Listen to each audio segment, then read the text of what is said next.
그다음에 기한과 관련해서는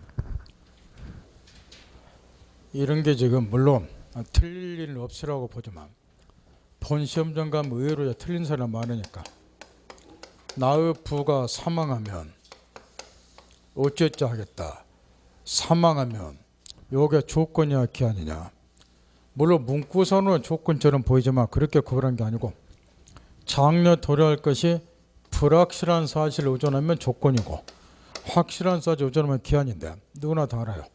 사람이 누구나 한 번쯤은 죽기 때문에 언젠가 사망한다는 사실은 도래할 것이 확실한 사실이니까 이건 조건이 아니라 기한이다. 다만 이제 언제 죽을지 모르니까 불확정 기한이다.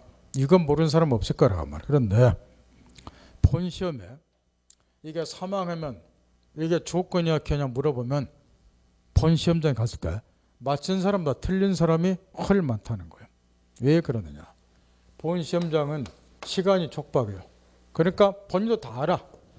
이게 기한이라는 거. 근데도 사망하면 이 문구를 보고 그거식으로 문제 풀어본다는 거. 조건이다. 그러고 틀린 사람은 의외로 많아. 나중에 시험 끝나고 나와서 벽에다 팡팡 머리 찌면서 그런 사람이 부지기수가 많은 것이 바로 이거라고 말. 안 틀리도록 하시라고 평소에. 그다음 종류는 읽으면 되고 지금 기한에서 요즘 시험에서 출제가 되면 집중 나오는 것이 요 대목인데 우리가 보통 조건 기한을 구별할 때는 방금 이해한 것처럼 장려 도래할 것이 불확실, 조건, 확실, 기한 이리 구별해요. 아주 명쾌한 것 같지만 실제로의 경우에 따라서는 조건하고 기한을 구별하는 것이 상당히 애매한 경우가 많이 있다는 거예요. 애매한 경우가 조건이냐 기한이냐 구별하기가. 예를 들어서 갑이 을에게 내가 건물을 매각하면 1,000만 원 줄게. 그러면 매각하면 이게 조건이냐 또는 기한이냐 참 애매하다고 그렇게. 그럼 애매할 때는 결국 한 줄 한 줄 다 시험이 나온 거예요. 당사자 의사를 해석을 해서 조건이냐 기한이냐 판단하기 때문에 애매한 경우는 법률행 해석 문제로 기초하게 되고 그럼 해석을 할 때는 기준점을 어떻게 잡아야 되는가 이렇게 잡아야 된다는 말이에요. 쉽게 말하면 장래 반드시 지급할 의사가 있는가 이걸 확인해 보라는 거. 지급할 의사가 있는가 여부에 따라서 조건 기한을 구별하는데 연습 한번 해보자 말이에요. 이 사안에서 갑이 을에게 표시된 사실이 매각하면 이 표시된 사실이 발생이 되든 발생이 되지 아니하든 매각되든 안 되든 그 이야기죠. 1,000만 원은 반드시 지급할 의사가 있다. 이런 취지라면 조건이다 기한이다 고르세요. 언젠가 1,000만 원은 준다는 소리죠. 장려 도래할 것이 확실하죠. 그러니까 뭐에 해당이 돼요? 조건, 기한. 거꾸로 표시된 사실이 발생되지 아니하면 매각이 안 되면 1,000만 원은 지급하지 아니하겠다. 이런 취지라면 1,000만 원 안 줄 수도 있다 그 이야기죠. 그러면 장려 도래할 것이 불확실이죠. 그럼 뭐에 해당이 되겠죠? 조건. 이렇게 구별하시면 돼.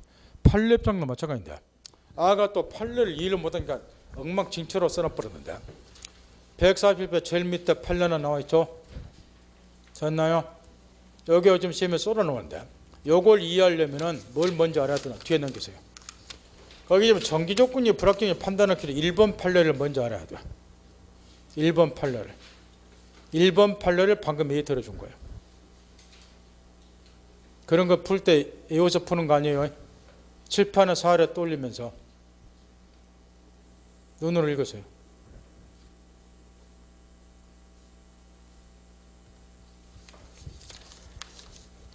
부관은 조건 기한을 말해요. 표시된 사실이 발생되지 아니하면 칠판에 사활에 떠올리면서 채무를 이행하지 아니해도 된다고 보는 게 상당한 거고 칠판에 사활에 갖다 매각이 안 되면 1,000만 원 안 주겠다 그 이야기죠. 그 안 줄 수도 있죠. 그러면 뭐이다? 이해할 수 있겠나요? 뒷구절. 표시된 사실 발생이 되든 반대로 발생하지 아니하는 걸 확정이 되든 매각이 되든 안 되든 반드시 1,000만 원은 주겠다. 1,000만 원 이행하겠다. 이런 취지라면 언젠가 1,000만 원 주는 거니까 도래할 것이 확실하죠. 뭐이다. 이해했나요? 외우지 마세요. 그 다음 왜 그럼 이 1번 판례가 중요하냐. 다시 앞페이지 돌려서요. 그 앞페이지 판례 때문에. 순서가 그렇게 되는데 얘가 지금 판례 이해를 보니까 아무렇게나 써놨던 거야 이게. 그럼 이걸 이제 이해했다 치고 그러면 이제 이 판례를 써먹어야 된다는 거. 이게 실무상으로 이런 것들이 비일비재하게 발생이 돼. 그래서 이제 이게 시험에 쏟아 나온다는 건데 실무에서 지금 임대차를 한번 생각을 해보는 거야. 보증금 1억 원에 임대차 계약을 체결했다. 갑, 임대인, 을, 임차인. 임대차가 합의 해지가 돼서 종료가 됐다. 그러면 임대인은 보증금 1억을 임차인에게 반환을 해줘야 되는데 우리나라 현실을 생각을 해보는 거야.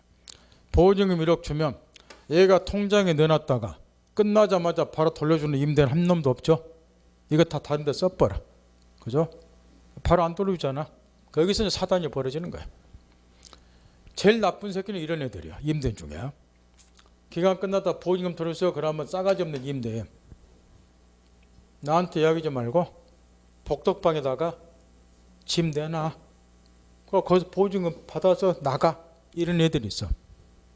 그죠? 여러분 진짜 이러지 마세요.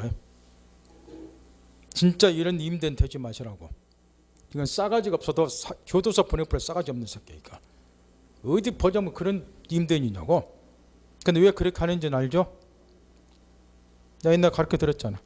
이게 전세권이 설정되면 그렇게 못 할 건데 전세권 설정되면 전세권 바로 경미해보니까.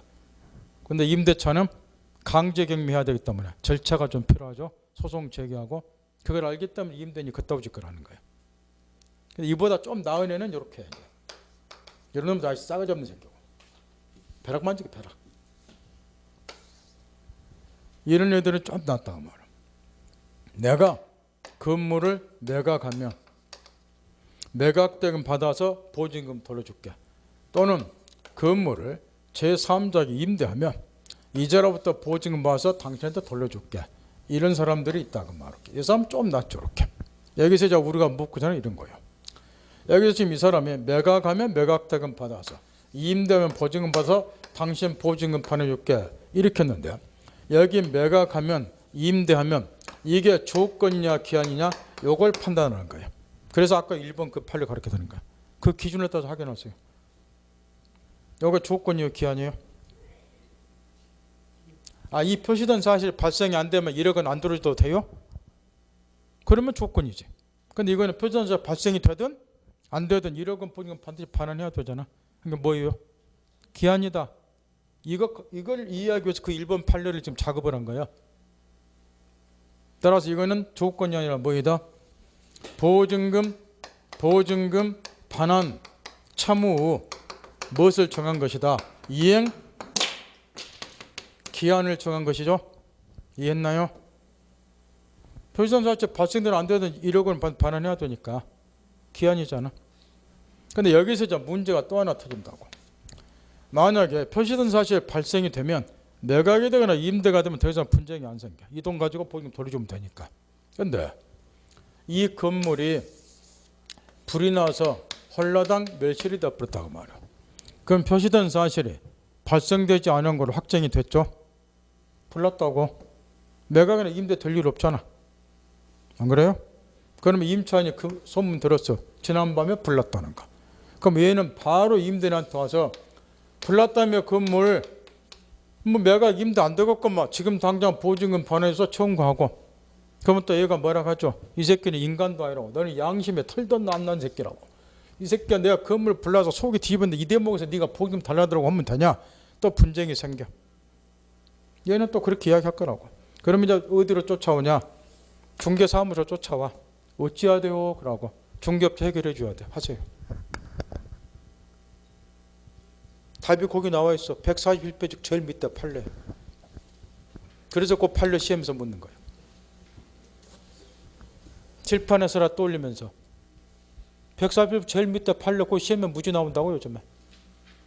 답 찾으라 그 말이야. 중개업자가 이걸 알고 해결해 줘야 되니까. 마지막 구절에 답 있잖아. 그게 답이야. 마지막 구절 있잖아. 그 사실의 발생이 뭐한 때도 불가능한 또 이행견은 도란 걸로 본다. 그러면 정답. 이거는 이 사실의 발생이 불가능한 걸로 확정이 됐잖아. 그럼 보증금 반환처럼 이행기한은 도란 걸로 보니까 더 이상 기다릴 필요 없이 당장 보증금 반환에다가 청구하고 얘는 바로 보증금 반환해줄 의무가 있고 이 새끼가 양심 있냐 없냐 이따운 소리 하면 안 된다는 거예요. 그게 답이에요. 깨우쳤나요? 나중에 실문에 가서 무지하게 써먹어야 되니까 중개업자 이 정도는 반드시 알고 있어야 된다고. 그래서 시험에 자꾸 내는 거예요. 써먹자고. 애우려고 하면 머리통 깨지겠죠? 뭔 말인지 모르고 외화벌써 별표 치고 죽었다 깨나도 못 풀어. 그 다음 뒷페이지 2번 판례. 순서를 잘 잡으세요. 판례를. 먼저 1번 판례 이해하셔야 된다고. 그거 이해하죠. 그 앞에 이제 판례가 이해되는 거라고. 내 말 알아들어요? 그 다음에 2번 판례 뒤에. 요 2번 판례는 요즘에는 좀 안 나오지만 몇 년 전만 해도 한 3년째 연덕은 막 출제되는 그런 판례인데 2번이. 요즘에는 좀 뜸해. 왜 그러냐. 1번하고 그 앞에 이제 판례가 나오다 보니까. 그럼에도 불구하고 실무에서 중요하니까 그 판례도 알고 있어. 그래서 시험에 3년씩 막 내고 그랬어 옛날에. 내용은 이런 것도. 실무에서 빈번하게 발생한 사건이라고. 이거는 토지에 대해서 임대차라는 사건인데 설명드려야 돼요. 별표 백날 쳐봐야 문제 못 푼다고. 임대차를 했는데 임대 임차임. 얘가 이제 토지 임대차다 보니까 기간이 좀 장기겠죠. 그래서 저 임차인한테 덕담 차원에서 이렇게 이야기를 한 거예요. 어이, 열심히 일해. 열심히 일해서 내 땅 당신이 사가. 임차인한테 그랬어요. 결론. 당신이 내 땅 사갈 때까지 토지 빌려줄게. 이렇게. 이런 경우 많이 있죠. 그러면 이쁘게 포장하면 토지를 임차인에게 뭐 할 때까지? 매도할 때까지 빌려주면 이렇게 임대차를 했다 그 말이야. 얘까지는 아무 문제가 없어. 근데 스토리 뻔하잖아. 이제 분쟁이 생겨야지. 어떻게? 빌어먹을 놈이 돈만 벌면 막걸리 마셔 풀고 땅 사갈 생각을 안 해. 나 머리 돌고 싶다 그 말이야. 뭐 있기 때문에? 매도할 때까지 빌려줄게 이렇게 약속을 했기 때문에. 이 말 알아듣겠나요? 그러면 중개업자가 요 임대로 중개업자 사무실에 와요. 하소연해. 이 새끼 막 든다고. 나 얘하고 임대차 심하하고 다른 사람들 빌려주면 안 될까? 이렇게 물어보라 중개업자한테. 중개업자 해결해 줘야 돼. 해결하세요. 그래서 시험에 내는 거야. 맨날 겪고 살아야 돼 중개업자가. 어떻게 해야 될까요? 이거? 여기서는 핵심은 뭐 물어보는 거예요? 임대차 존속기간이 유지되는가? 이거 묻고 있죠. 존속기간 묻고 있는 거라고. 그 답이 나와 있어요. 읽으세요. 그 두 번째로 읽어보세요. 매도할 때까지 임대주가 됐을 때 매도할 때까지 두 번째 줄 읽어보세요. 장래 도랄제가 불확실하다고 되어 있죠. 그랬더니 어떤 민법 선생님이 이렇게 가르치고 있더라만 이거는 조건이에요 그러고 나 돌고 싶어. 여러분도 또 그렇게 또 이해한 사람 있어. 조건이라고. 응? 여기서 조건이 왜 나오나요? 여기서 문제는 이 임대차 존속기간에 어찌 볼 것인가 그거 묻고 있다고 말이야. 존속기간 묻고 있다고. 얘하고 임대차 끝내고 다른 데 빌릴 수 있는 거 없는가 그거 해결하는 거예요 지금. 따라서 매도할 때까지는 장려 도랄까지 불확실하니까 기한을 정한 것으로 볼 수 없겠죠.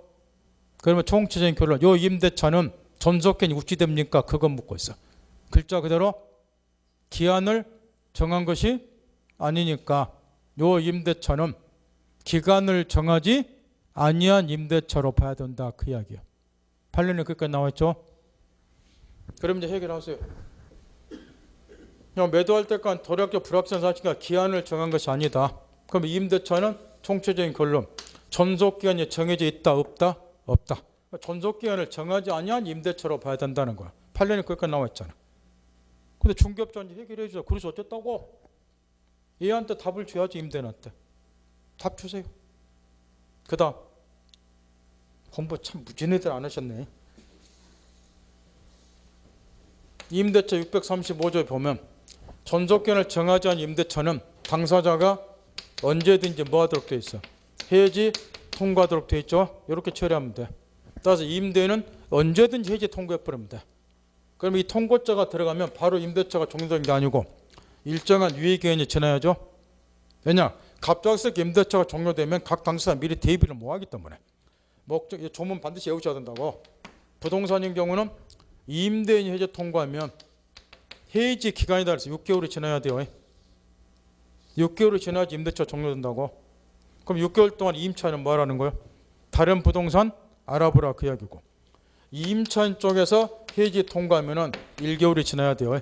얘가 해지 통과하면은 통고 받은 날부터 1개월이 지나면 임대차 종료. 그동안 얘는 뭐 하라는 거예요? 보증금 장만을 시간적 여유를 준다 그 이야기야. 이런 식으로 해결하시면 돼. 언제든지 임대인 해지 통과하고 그러면 통고 받는 날부터 임차 통과받는 동안 몇 개월이 지나면 6개월이 지나면 임대차 종료. 그 이후에 당신은 토지 다른 사람보다 빌려줘도 된다. 이렇게 설명하라고 말이야. 그것 때문에 시험 출제하는 거예요. 이해했나요? 써먹자고 배우는 거예요, 법은.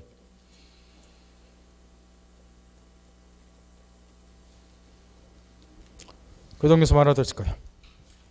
그 다음 기한부 법률 효력에서는 2번의 기한도로 효력에서 밑에 두 줄 있죠. 거기에 조건하고 차이기 때문에 엄청나게 물어봐요. 아까 앞에서 조건 성취 효력은 원칙 소급역 인정이 안 되나 당사자 뭐가 있으면 특이하게 있으면 소급을 인정할 수 있다 그러는데 기한 도료 효력은 특이하게 의해서도 소급을 인정할 수 없는 거예요. 이게 조건하고 틀려. 왜냐? 기한 붙이는 거하고 소급을 인정하는 것은 논리적 모순이기 때문에 절대로 소급을 인정할 수 없다. 정리했다고 하고. 마지막 칠판 보세요. 기한의 이익은 시험을 떠나서도 생활에 필요하기 때문에 최소한 차용증 같은 거 볼 때 그 말이 무슨 말인지 이해는 하고 세상 살아야 되지 않냐가 말이야. 시험을 떠나서 기한의 이익은 이해는 하고 있어야 된다는 거야. 기한의 이익은 이런 걸 말이야. 기한이 도래하지 아니함으로써 당사자가 얻을 수 있는 이익을 기한의 이익. 예를 들면 갑이 을에게 돈 1억 원을 빌려줬어요. 돈 갚기로 한 날이 2020년 10월 10일이라고 가정을 하자 그 말이야. 그럼 이 기한이 도래하지 아니함으로써 당사자가 얻을 수 있는 이익 그런 거를 기한이 이끌어요. 이런 이제 금전 소비대차, 금전을 대주는 계약 같으면 대주, 책에 대주라고 쓰였는 것은 채권자를 말해요. 차주, 빌릴 차자죠. 채무자를 말하고 소비 차주, 소비 대주, 빌려준 애, 빌린 자, 채권자, 채무자 쉽게 말하면. 그러면 여기 채무자, 소비 차주 얘는 이 기한이 도래하지 않으면서 어떠한 이익이 들을 수 있는가? 채권자는 1억 원을 빌려줬을 때 이행 기한이 도래하기 전에는 돈 1억 원 갚아라 청구 못하죠. 역으로 말하면 얘는 기한이 도래하기 전까지는 채무를 변제하지 않아도 되죠.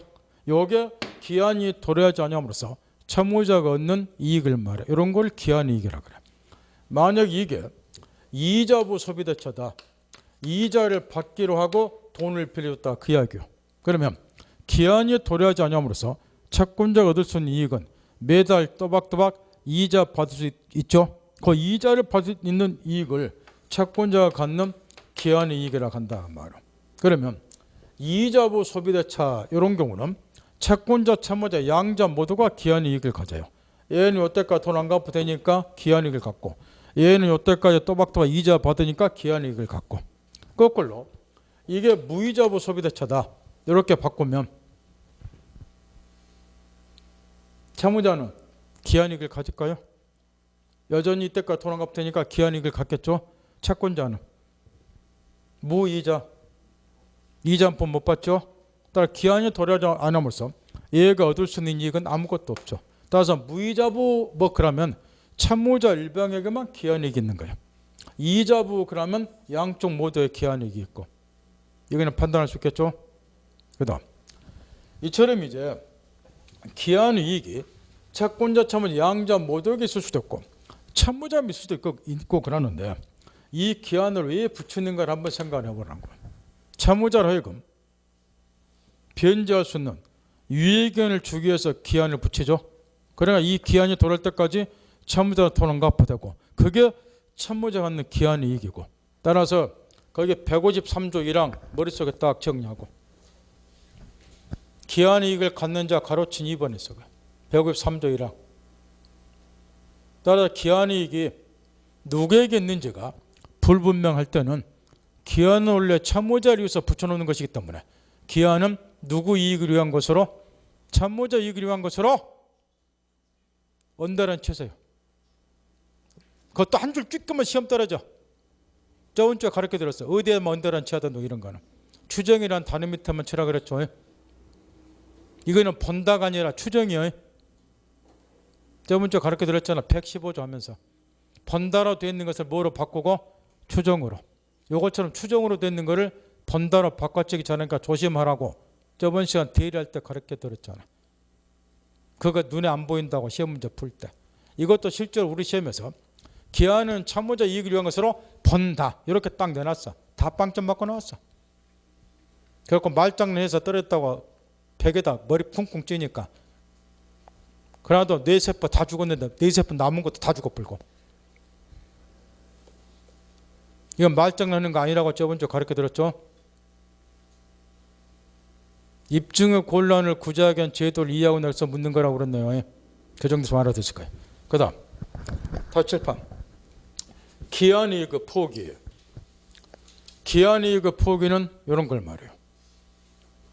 여기서 참모자가 원래 2020년 10월 10일 날 돈 갖기로 약속을 했는데 돈이 좀 생기니까 기한이 도래하기 전 예컨대 2020년 3월 20일 날 당겨서 돈을 갚았다 그 말할게. 그러면 참모자는 이때부터 이때까지 돈 안 갚아도 되니까 기한이익을 갚는데 이행기 도래하기 전에 변제했다 그 말은 이 시점부터 이 시점까지 기한이익을 포기한 거죠. 이런 걸 기한이익을 포기라 그래요. 근데 주의할 거는 뭐냐 그러면 무이자부 소비대차처럼 참모자 일방에게만 기한이익이 있는 경우는 자유롭게 참모자가 기한이익을 포기하고 이행기 도래하기 전에 변제할 수가 있는데 이자부 소비대차 요리되면은 상대방 채권자도 기한이익이 있죠. 이런 경우는 상대방 입은 손해를 배상해야지 기한이익을 포기하는 거예요. 하나만 물어봅시다. 우리가 은행에서 대출 받죠. 그거는 이자부 소비대차죠. 은행은 이자 받잖아. 그러면 내가 돈이 생겨서 이행기 도래하기 전에 돈 갖고 중도 해지한다. 은행 담당자가 뭐 요구하던가요?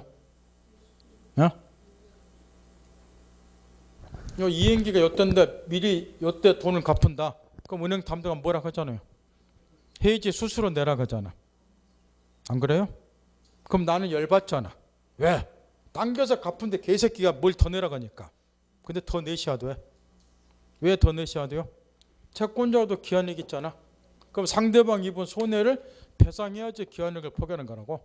여기서 손해는 원래 이행기까지 이자를 말하는 거예요. 얘는 여태까지 이자 받을 수 있잖아. 근데 얘가 제 마음대로 기한이익을 포기하고 갚아보면 여태부터 여태까지 이자 못 받잖아 채권자는. 그럼 이걸 갚아줘야 되는 거예요.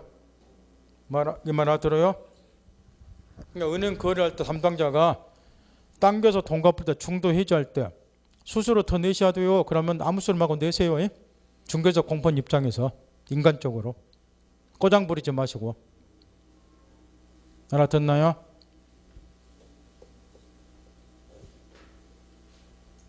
근데 이런 고상한 말도 좀 쓰고 사세요. 은행 담당 이야기를 떠도 기한이익을 포기했으니까 그걸 좀 내시라는 건 이렇게 하면 은행 담당자도 대접해줘요.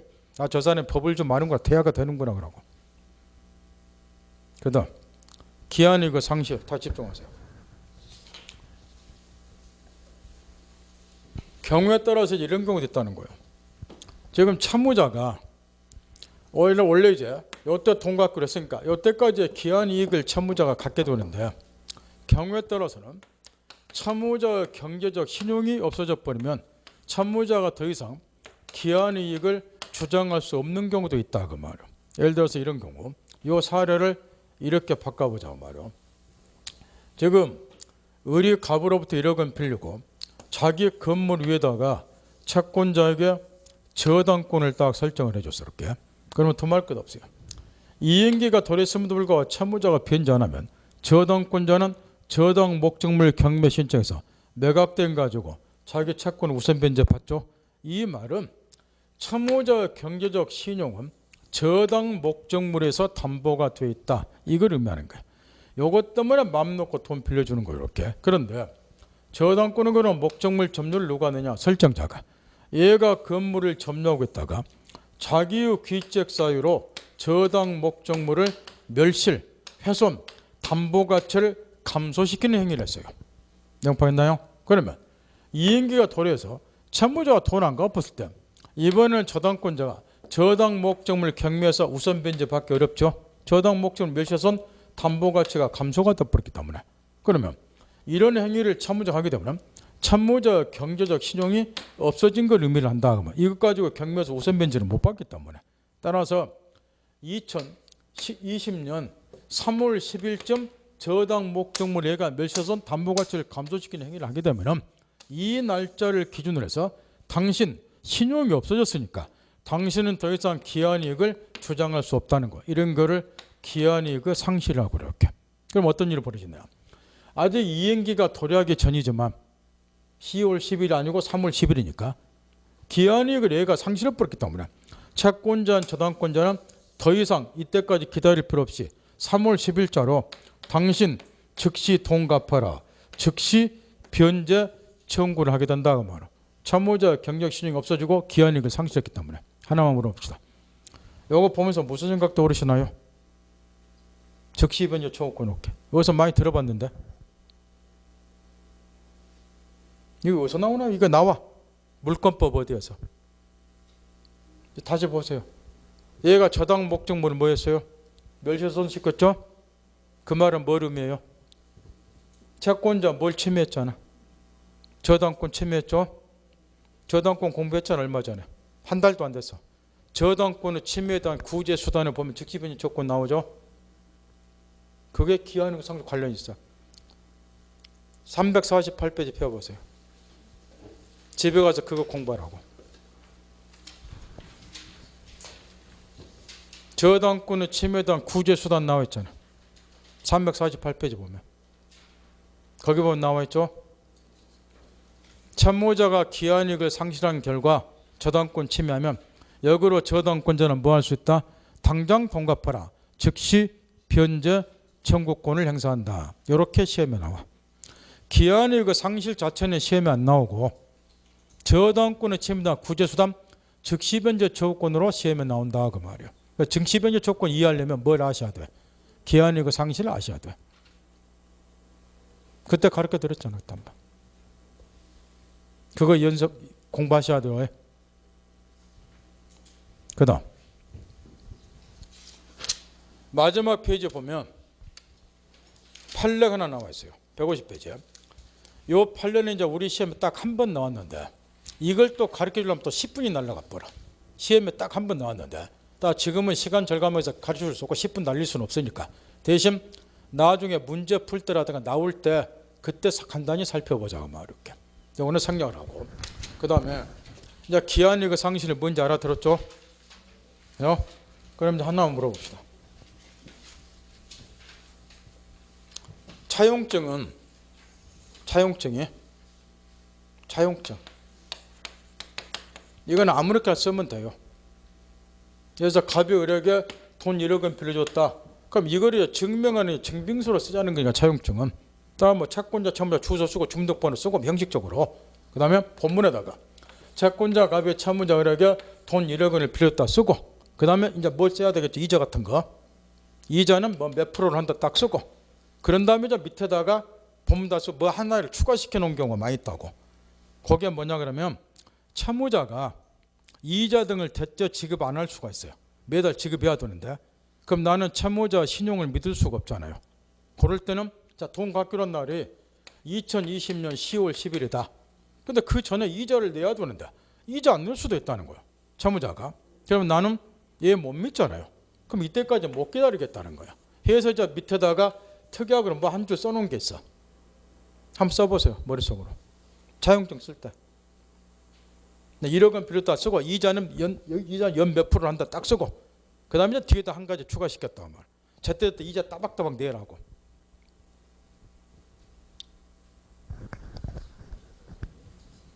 채무자 을이 만약 매달 이자를 제때 지급하지 아니하면 채무자 을은 기한이익을 상실하는 걸로 한다 이렇게. 그러면 그 말이 무슨 말이에요?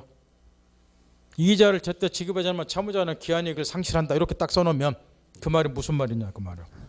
이자 한번 연체하면 기한이익을 상실, 나는 더 이상 이때까지 기다릴 필요 없이 원리금을 지금 당장 지급하라고 청구하겠다 그 이야기죠. 이런 거 하나씩 쓰시라고 차용증 쓸 때. 그래야지 원리금을 바로 청구해버리는 거예요. 때 안 기다리고. 뭔 말 알아들어요? 생활에 필요하니까 써먹자고 배우는 거니까 알지도 못하면 기한이익 상실까 외우고 당기지 마시고 차용증 쓸 때 써먹으시라고. 또 거꾸로 여러분이 부득이하게 친구나부터 돈 빌릴 때도 친구가 법을 좀 알면 그 말을 꼭 써놓는다고. 그러면 쪽팔리게 물어볼 수는 없잖아. 친구야 이건 무슨 말이야? 물어보면 내가 무식하다는 소리 될 거 아니야. 못 물어보잖아. 근데 알아는 들어야 될 거 아니야. 그 차용증 읽어서 해석은 할 줄 알아야 되니까. 그럴 때 필요하니까 기한이익 상실은 이해를 잘 하시라고. 기한이익은 생활에 의외로 많이 필요해요. 우리 생활에 많이 필요하다고 기한이익은. 그 다음 뒤로 쭉 넘겨서 물건법. 저번에 2월 달에는 내가 물건법을 엄청나게 자세히 가르쳐 들었어요. 이유가 물건법을 처음 공부했고 그 다음 등기법을 여러분이 공부했음에도 불구하고 기초가 전혀 안 됐기 때문에 등기법을 좀 하면 물건법 공부하기 쉽고 역으로 물건법을 좀 알면 등기법 이해하기 쉬운데 2월 달에는 등기법을 여러분이 공부했음에도 불구하고 전혀 이해가 안 된 상태이기 때문에 어쩔 수 없이 물건법 시간에 웬만한 걸 하나하나 다 가르쳐줬단 말이야. 근데 지금은 물건법도 이제 한번 일별했고 대충은 알 거라고 말이에요. 그 다음에 등기법 공부는 벌써 두 번째 물어보니까 등기법 이제 두 번째 또 했다고 하더라고요. 따라서 어느 정도 이제 알아들으니까 지금 한 줄 한 줄 다 못 가르쳐 주니까 줄거리 딱딱 적고 핵심만 가르쳐 드릴 거니까 여러분이 빨리빨리 따라와야 된다는 거. 알아서 시라 그 이야기요. 먼저 물건법은 글자도 물건에 관한 법이니까 물건이 뭔지를 알아야 되고 이 물건을 이해하기 위해서 같은 재산권한 점에서 시간 중에 자주 써먹는 채권이라는 권리가 있죠. 그래서 우리 법전도 물건법, 채권법 두 가지가 있잖아요. 이걸 싸잡아서 재산법이라고 하고 따라서 물건과 채권이 다 같은 재산권의 점에서 비슷을 하기 때문에 이거하고 비교하면서 물건의 특질을 정확히 파악을 하고 그 특질을 파악한 다음에 실대로 풀듯이 물건도 첫 페이지부터 마지막 페이지 연결되어 있으니까 그 총칙처럼 연결고를 찾아가면서 이해하실 것. 먼저 물건은 개념상으로는 이런 걸 말해요. 물건을 직접 배타적으로 지배할 수 있는 권리를 물건이라고 한다. 배타 지배할 수 있는 권리. 채권은 특정인에게 특정한 행위를 청구할 수 있는 권리다. 지겹도록 이야기했다시피. 그러면 여기 저 물건의 경우는 이 단어에다 주목하라고 그랬는데 배타적으로 지배한다. 이 말이 저 번역을 하면 독점에서 지배하는 것을 배타로 지배한다 이런 이야기고 물건의 경우는 이 개념에서 배타적이라는 말이 아주 의미심장하는데 이 말을 이해 잘하고 그랬죠. 물건이 나오게 된 역사적 배경하고 이 단어가 관련이 있기 때문에 이런 거를 소시적 사회 시간에 여러분이 배웠을 거라고 말이에요. 사람은 이제 숫자가 많은데 사람이 생존해 나가려면 외계 물자를 지배하는 게 필요해요. 생필품도 있어야 되고 주거용 건물도 있어야 되고 밭도 있어야 되고. 그런데 문제는 사람 숫자에 대응해서 그 물건의 양이 무한정 공급되는 건 아니라 그 말이에요. 그러다 보니까 이런 경우가 생긴다는 거. 지금 사람은 가불병 세 사람이 있는데 그런 필요한 물건이 세 개가 공급이 되면 이 사람들이 싸울 일이 없다는 거죠. 근데 공급 양은 유한, 한정이 됐기 때문에 공급량은 한 개, 수요자는 세 사람.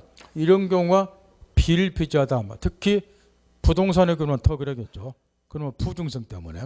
그래서 이제 한 개가 공급이 된다는 거예요. 그러다 보니까 이제 이런 일이 벌어지게 돼 있어요. 수요자는 세 사람인데 공급량은 한 개다 보니까 이 한 개 물건을 서로 독차지하기 위해서 이전 투기 현상이 벌어진다. 이렇게. 그러니 이 문제를 어떻게 해결할 것인가? 이것으로부터 이제 학문 발전이 있게 되는데 경제학 같으면 이 한 개 물건을 이 사람들이 어떻게 효율적으로 배분해서 사용할 것인가? 이런 걸 연구하겠지만 법학은 이렇게 연구할 시간적 여유가 없어요. 왜? 당장 사회 공동체, 사회 평화가 깨지게 돼 있으니까. 서로 이걸 독차지하면서 해서 이제 우리 법학에서는 요따위 연구한 게 아니고 법은 사회질서나 사회평화 유지 기능이 있기 때문에 그 관점에서 이걸 연구를 한단 말이야. 어떻게 하면은 이 문제를 해결해서 분쟁을 종식시킬 것인가 그걸 연구를 한 거야. 그랬더니 방법은 하나밖에 없다는 거야. 어차피 공급량은 한 개밖에 없어요. 수요자는 저 사람이고 서로 타지하려고 분쟁이 생겨요. 그럼 사회 공동체 깨진다고. 따라서 법에서는 이런 방법을 써요. 어차피 물건은 한 개밖에 없으니까 이 한 개 물건을 특정인 갑이면 갑, 을이면 을 특정인은 전속적 지배에 맡기자 그 말이야. 당신만이 독점해서 이 한 개 물건을 차지해라 그 말이야. 그런데 이제 문제는 당신만이 독점이지 한 개 물건을 차지하되 이자가 이 물건을 차지하는 것을 다른 사람들은 침범하지 말고 존중해 주어라 이렇게 지금 해결하자는 건데 그러려면은 요 갑에게 한 개 물건을 독점해서 차지할 수 있는 것을 권리로서 보호를 해줄 필요가 있겠죠. 그 권리로서 나오게 된 것이 물권이라 그 말이야. 따라서 네가 독점이 한 개 물건을 차지하라 그래서 나오게 된 권리가 누구나 아는 소유권이야. 물권 8개가 이렇게 분류가 되어 있죠. 거기에는 이제 본권하고 점유권 여기에 본권에 이제 나머지 7개가 들어갔는데 여기 이제 누구나 아는 소유권 그 다음에 소유권 행사를 이치로 제한하는 제한물권 여기에 이제 용익물권하고 담보물권 용익물권은 나무 부동산 빌려 쓰는 권리들 재산권 뚜적거리지 말고 칠판만 보세요. 지역권 전세권 담보물권에 유치권 질권 저당권 총 8개인데 이 소유권이 가장 완전한 기본 물권이라고 말이야. 소유권이 우리 면에서 물권으로 되어 있어요. 왜 물권으로 되어 있냐? 바로 이것 때문에. 당신만이 독점해서 차지하라. 그 권리가 뭐예요? 소유권. 그 소유권이 물권으로 되어 있는 그렇게. 그런 다음에 얘가 가지고 있는 소유권을 니네들은 을병 니네들은 침범하지 말고 존중해 줘라. 이렇게 해결한다. 그래야 사회 공동체가 유지가 되니까. 해서 나오게 된 권리가 물권이기 때문에 개념에 이 배태절만 들어갔다고. 물건을 뭐한다? 독점해서 지배할 수 있는 권리. 그중에 대표적인 게 뭐이다? 소유권. 그 소유권이 물권으로 되어 있다고. 이 역사적 배경은 항상 염두에 두고 물권법 공부를 하시란 말이야. 그러면 지금부터 양자를 기본적으로 비교를 해보자면 참고적으로 옛날 시험 같으면 물권과 채권은 차이점 같은 것이 시험에서 자주 출제가 됐는데 요즘 시험은 그런 것들을 물어보기에는 난이도가 이미 올라가 버렸고 그럼에도 불구하고 물권을 이해하기 위해서 차이점은 반드시 알고 있어야 되고 첫째, 물권은 물건을 직접 지배하는 권리예요. 여기서 직접 지배한다 이 말은 타인의 동의나 협력이 없이도 물건을 지배하는 걸 직접 지배한다 그래요. 일단 물권 그러면은 누구나 알 수 있는 것이 소유권이니까 소유권 떠올리고 그 다음에 채권 그러면은 자 채권은 특정인이 특정인에게 특정한 행위를 청구하는 권리니까 물론 이런 것도 채권이지만 1억 원 빌려주었다 채권. 다만 이거는 이제 그 중에서도 금전의 지급을 예고한다로서 금전 채권, 채권자 참은 이건 채권 맞는데 우리가 민법처나 다루던 채권은 이런 돈 빌려주는 것이 아니고 이런 걸 지금 묻고자 하니까 계약으로부터 발생이 되는 채권 채무를 다루는 건 민법 시간에는 특히 중개사 민법 시간에는 중개비 뭐예요? 당사자 사이에 뭐가 성사되도록 건물 소유자다 팔아달라 그러면 두 사람 사이 매매 계약이 성사되고 알선한 걸 어부라는 게 중개비죠. 이게 중개부 대상이죠. 이렇게. 그러니까 우리가 민법처나 다루는 채권 채무도 가별에게 돈 빌려서 이런 거 다루는 게 아니고 이 계약으로부터 발생이 되는 뭘 다루는 거야? 채권 채무를 다루는 거죠. 매매로부터 채권 채무 생기잖아. 매도인은 소유권 이전은 의무, 매수인은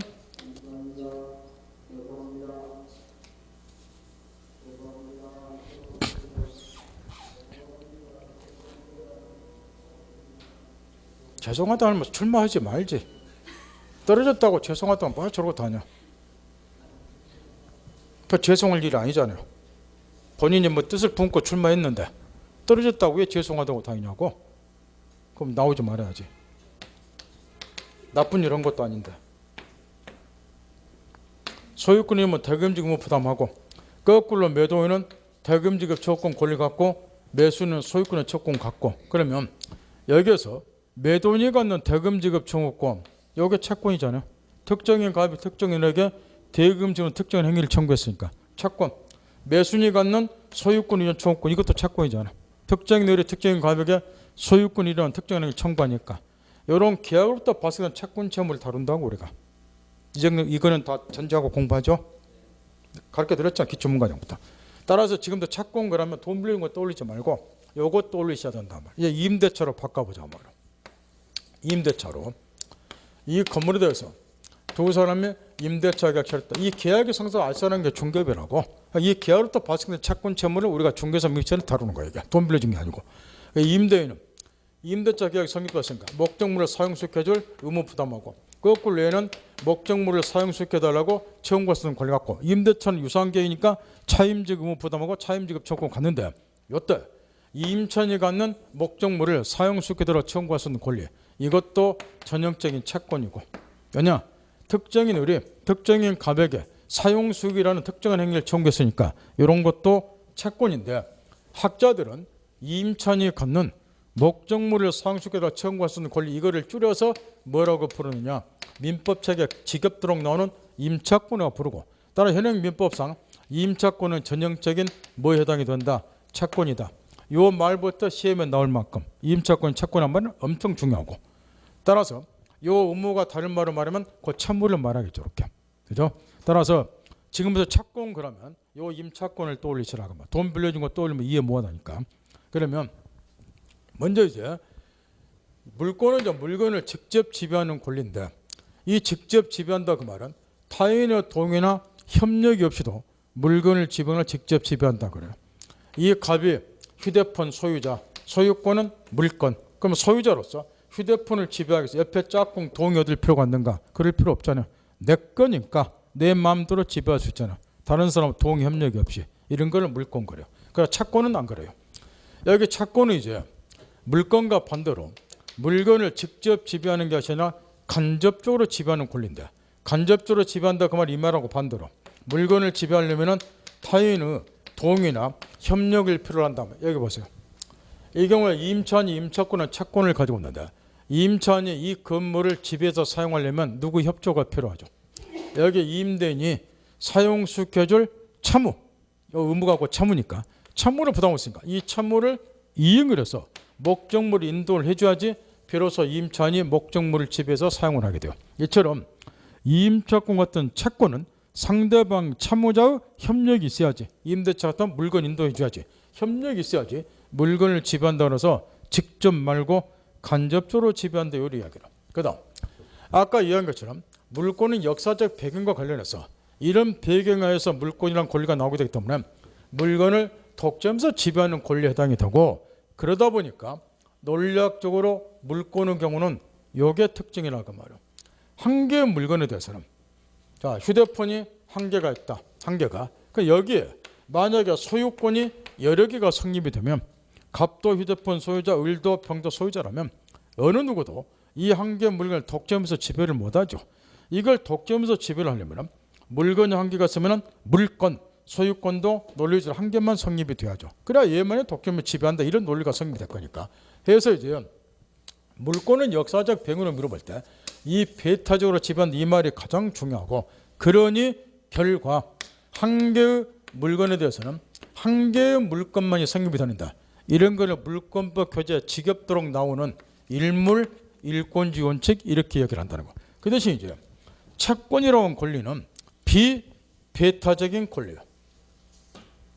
채권은 이제 비배타적인 권리이기 때문에 이거하고 반대로 한 개의 물건에 대해서도 여러 개의 채권이 얼마든지 성립할 수 있단 말이에요. 우리가 2주 전에 이중매매 공부를 했어요. 이런 거 가지고 이해를 해보라 그랬는데 이 건물에 대해서 두 사람 매매했다. 얘한테 등기지능이 전이다. 그러면 제1 매수인은 소유권 이전 청구권은 채권만 갖고 있고 등기지능이 아닌 걸 기다려서 다시 갑이 병하고 이중매매를 했고 아직 제2 매수인에게도 등기 이전이 전이다. 그러면 제2 매수인도 소유권 이전 청구권은 채권만 갖죠. 그럼 보세요. 하나의 건물에 대해서 채권이 두 개가 동시에 성립이 됐잖아요. 이런 게 얼마든지 가능해요. 더 중요한 거죠. 채권이 동시에 여러 개가 성립이 되더라도 채권과 채권 사이에서는 우열관계가 인정이 안 돼요. 여기에 제일매순이 먼저 채권을 취득에 따라서 제일매수는 채권이 제2매수는 채권보다 우선한다든가 이런 건 아니라고 말이야. 이미 앞에서 배웠다시피 등기가 먼저 얘한테 이전되면 제2매수인이 소유권을 취득할 수도 있죠. 우열관계 없기 때문에 그렇게. 그러면 왜 채권은 동일 물건에서 여러 개 채권의 동기가 생겨버리는 이유는 아주 간단해요. 물건은 물건을 직접 지배하는 거예요. 그러니까 어찌해야 돼요? 지배한 놈은 한 놈만 있어야죠. 논리적으로. 근데 채권은 직접 지배하는 게 아니라 뭐뭐 해달라고 청구하는 권리잖아요. 전라되는 사람은 여러 사람이 있어도 상관이 없는 거예요. 그게 채권이에요. 이 말 알았나요? 물건은 직접 지배하다니까 한 놈만 지배하겠지만 채권은 뭐뭐 해달라고 청구 전라되는 권리니까 여러 놈이 전라돼도 상관이 없다. 그런 논리라고 쉽게 말하면. 그 다음 여기 물건의 경우는 독점에서 지배를 하다 보니까 논리학적으로 물건은 절대권의 성질을 갖게 되는데 이 말이 핵심 포인트죠. 절대권의 이 말은 누구에 대해서도 주장할 수 없는 권리를 절대권 이렇게 이야기로. 그러면 방금 이런 말 했다는 거예요. 논리적으로 물건은 배타적으로 지배를 하니까 독점에서 지배를 하니까 논리 필연적으로 절대권의 성질을 갖는다 이런 말을 했는데 이 말을 또 이해를 해보라면 아까 이 사례에서 지금 수요자는 세 사람인데 물건 공급량은 한 개만 있어요. 이렇게. 그러면 이 값 당신만이 이 한 개 물건을 독점에서 지배하라. 이걸 권리로서 인정해 주자. 그래 나오게 된 것이 소유권 같은 물건이라고 말할게. 그런 다음에 당신들은 얘가 가지고 있는 소유권, 이 물건을 침범하지 말고 존중해 주어라. 이런 배경에서 물건이 나왔다. 이걸 가르쳐 줬다고. 그럼 보세요. 얘네들이 이자 권리를 침범했고 존중해 주려면은 역으로 이런 게 필요하죠. 갑이 을이나 병에게 이 한 개 물건은 내 것이라고 그러니까 침범하지 말라고 이렇게 주장할 수 있어요. 이렇게. 그래야 역으로 얘네들이 이 권리를 존중해 주는 거 이렇게. 그럼 누구한테나 주장할 수 있는 권리 이런 걸 절대권이라고 한다고 말이야. 그래서 내가 이 한 개 물건을 독점해서 지배할 수 있는 권리를 가지고 있다 하는 거를 누구한테나 주장할 수 있어야지 역으로 얘네들이 이자의 그러한 권리를 침범하지 않고 존중해 주지 않겠습니까? 그런 이야기라고 말이야. 그래서 배타적인 권리 특성상 절대권의 성질을 갖고 따라서 물권은 여기 핵심 포인트. 누구한테나 주장할 수 있는 권리라는 거야. 그런데 채권은 안 그래요. 개념에서 나왔다시피 특정인이 특정인에 대해서 특정한 행위를 청구하니까 여기 채권은 특정의 상대방에 대해서만 주장할 수 있는 권리라서 상대권 권하고 이 말이 그렇게 중요하다는 거야.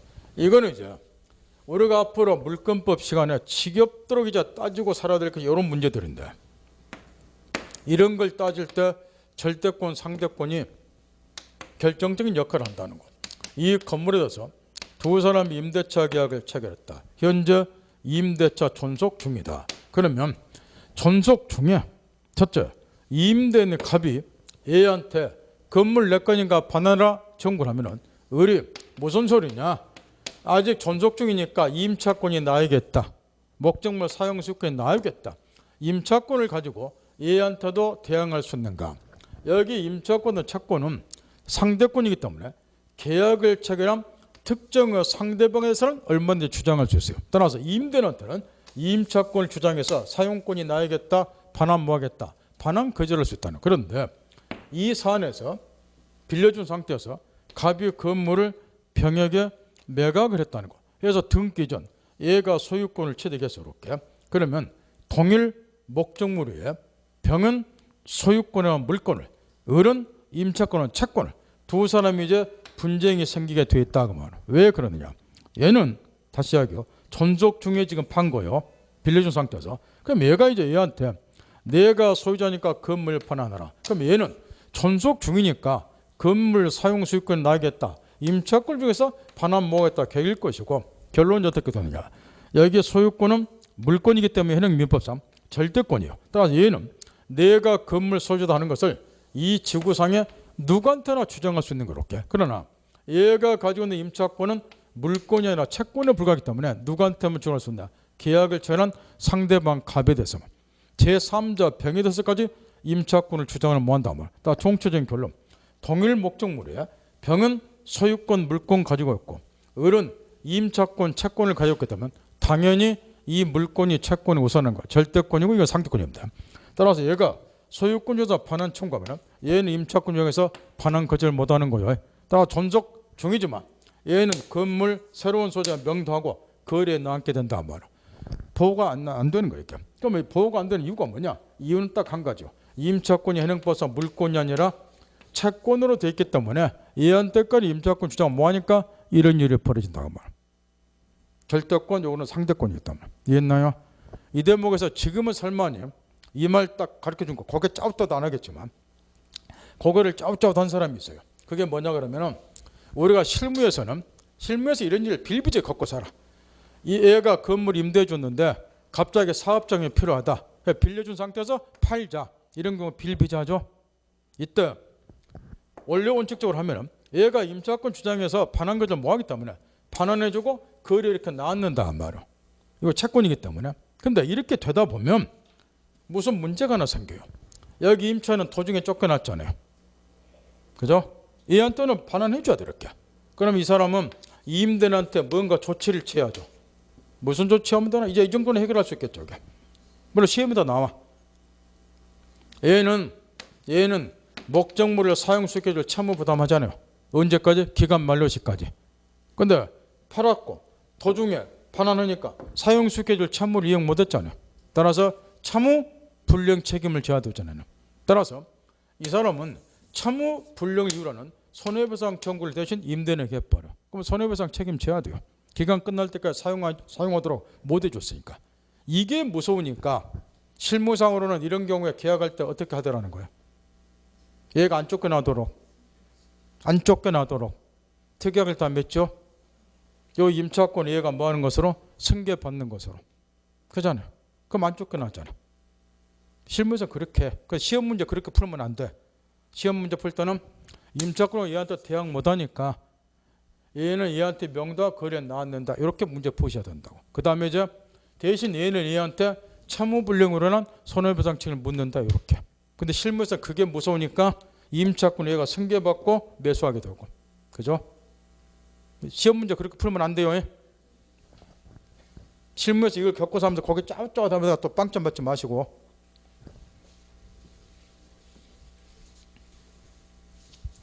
따라서 이게 가장 중요하고.